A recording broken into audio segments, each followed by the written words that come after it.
તો રામ રામ ડાયરા ને ઘડિયાળમાં વાગી ગયો તો એક ને આપણે થઈ ગયા નાઈ ધોઈને કમ્પ્લીટ. બેન જોયા હુતા હુતા ઇન્સ્ટામાં રીલ અને મમ્મી કરે હે અહીંયા કપડા હરખા. અને પછી આવી ગયા આપણે આપણા રૂમમાં. અને આ હે આપણું હાર્મોનિયમ, આ આપણું ઓક્ટોપેડ ને આ આપણું નાનું એવું સેટઅપ. અને પછી કરી લીધું આપણે પેકિંગ, કારણ કે આજ જવાનું હતું આપણે પ્રોગ્રામમાં.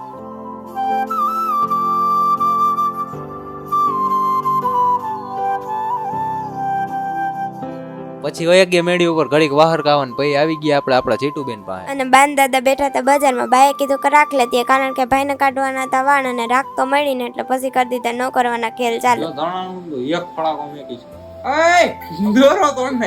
પછી આવ્યો આપડો ભાઈબંધ નો ફોન કે મંદિરે જવું. મેં કીધું હાલો. પછી થઈ ગયા આપણે મેળીમાં મંદિર બાજુ હાલતા ને ભોગી ગયા મંદિર. પછી મંદિરે નીકળ્યા તો થઈ ગયો આપડી સ્કેમ, કારણ કે ઓલા બે આપણે મેકીને ભાગી ગયા. પછી ઘરે આવીને કરી નાખી આપણે અગરબત્તી. અને પછી આવી ગયા આપણે રહોડામાં, મમ્મી બનાવતા હતા રોટલી. પછી બેન થઈ ગયા ઘરે. પછી ઘડીક બેન હારે માથાકૂટ કરીને આવી ગયા આપણે પ્રોગ્રામમાં.